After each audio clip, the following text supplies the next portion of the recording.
Poročile na Koroškem radiju. Z vami je Jurij Berložnik. Pozdravljeni! Gotovo poznate pregovor "Ljubo doma, kdor ga ima". V Središču ob Dravi in v Brežicah pa so malo predrugačili ta pregovor in zdaj pravijo "Ljubo azilnega doma, kdor ga nima".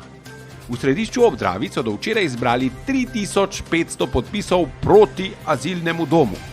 To je brez dvoma velikanski uspeh, še zlasti ob dejstvu, da ima Središče ob Dravi samo 1000 prebivalcev, cela občina pa 1900. Zbranih pa je 3500 podpisov. Čestitamo! Podpisovali so seveda tudi občani sosednjih dveh občin.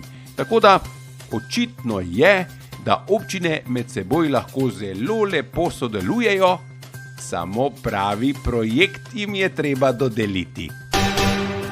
No, na Koroškem pa smo glede azilnega doma lahko povsem mirni, ker smo tako Bogu za hrbtom, da tudi za azilni dom nismo primerni. To so bile poročile na Koroškem radiju. Ti spaja trep.